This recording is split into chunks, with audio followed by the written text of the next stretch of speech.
parler de votre passion, la sculpture. Comment tout a commencé? Et oui, j'ai deux souvenirs assez précis là-dessus qui remontent à la petite enfance.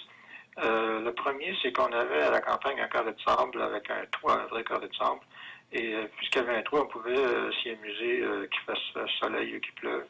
Et je me souviens très bien de m'être posé la réflexion qu'un jour, je serais assez en moyen pour pouvoir m'acheter du ciment et puis faire de mes constructions des choses permanentes. Ça s'est pas réalisé, mais c'est parce qu'entre-temps, j'avais découvert un autre matériau encore plus intéressant que le sable, c'est l'argile. Alors, à Montréal, on habitait au coin de la rue, il y avait l'école des Beaux-Arts. Et l'école des Beaux-Arts offrait des cours du samedi pour les enfants. Je me souviens qu'à l'âge de 4 ans, j'étais vraiment trop jeune pour y être inscrit moi-même, mais ma soeur l'était. Et puis un jour, ma mère a dit, ben, amène tes frères. Et puis ça, c'était dans les années 50. Et puis des années 50, on faudra pas croire là, que c'était le Moyen Âge. Là. Les années 50, c'était peu après la publication du Refus global. Et il y avait vraiment une ouverture sur la créativité. Il y avait beaucoup d'effervescence depuis le début du siècle en art, plus que je dirais que maintenant. Et puis, on considérait que les enfants étaient des créateurs naturels et puis qu'il fallait faire confiance à cette créativité-là. Alors moi, étant très jeune, j'étais d'autant plus créateur et naturel selon eux. Alors, je me souviens pas vraiment de ce que j'ai fait. Je me souviens du lieu, je me souviens de mon émerveillement devant les grands coffres dans lesquels on conservait l'argile dans ce temps-là. On couvrait ça de jute et puis on arrosait ça. Et c'était un peu comme le carré de sable, mais dans un autre ordre de matériaux. Et puis, je me souviens pas de ce que j'ai fait, mais je me souviens que j'ai été encensé, que j'ai été comme la vedette, probablement parce que étant si jeune et puis ayant démontré vraiment de l'intérêt. Et puis, par la suite, ben là, j'ai pu m'inscrire moi-même quand j'ai été plus vieux. Et puis, j'étais un peu déçu parce qu'on n'en faisait pas à chaque fois. J'aurais voulu qu'on en fasse à chaque fois. C'était vraiment mon intérêt.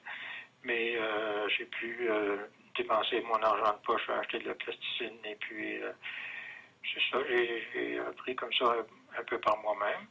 Et puis, mes études au primaire et puis ensuite au collège, là, j'ai pas eu de cours d'art. Mais quand j'ai eu terminé au collège, là, j'ai décidé d'aller aux Beaux-Arts.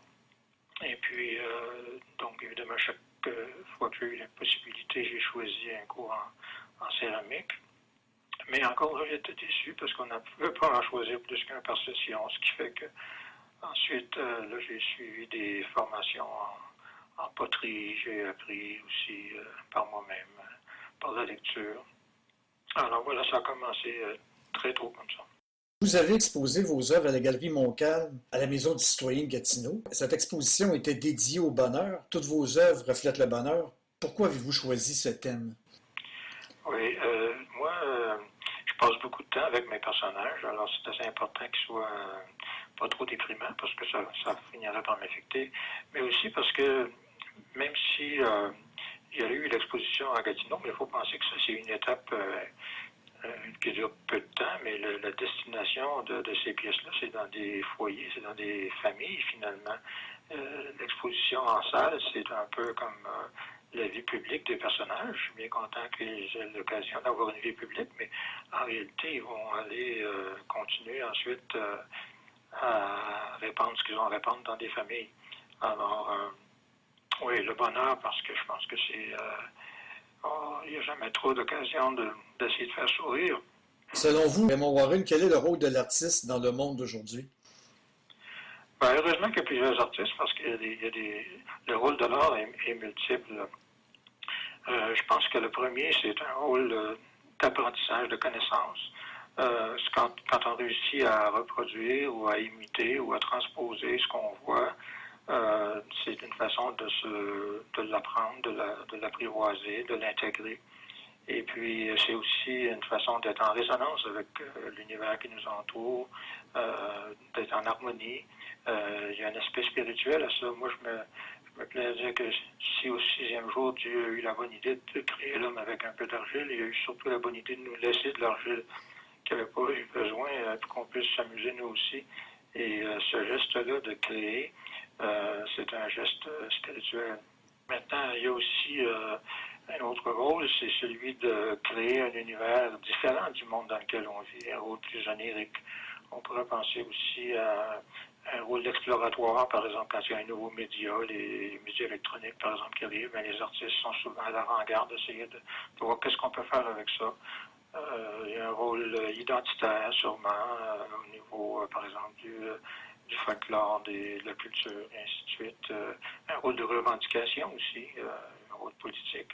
Alors, un artiste ne peut pas remplir tous ces rôles-là, mais à plusieurs, on peut y arriver. Comment prend place chez vous le processus de création? Je dirais que selon les années, ça a été différent. Au début,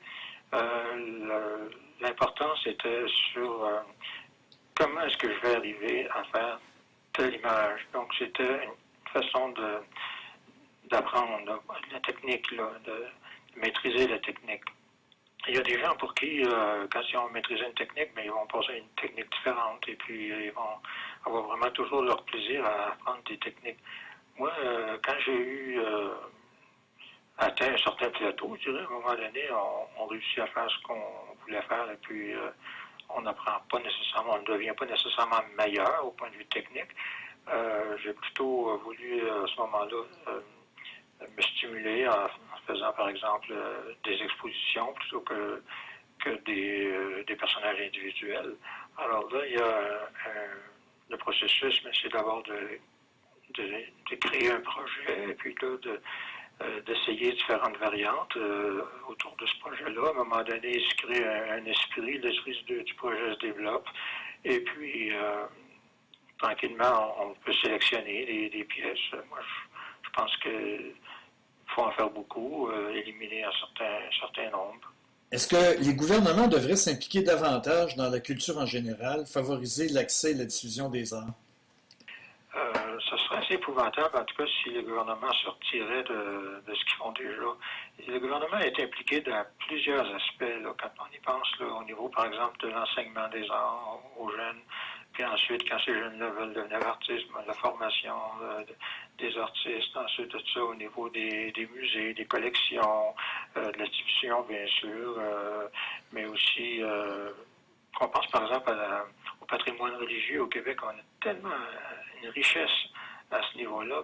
Et si c'était pas le gouvernement, mais qui s'occuperait de ça, ça tomberait en ruine, tout ça.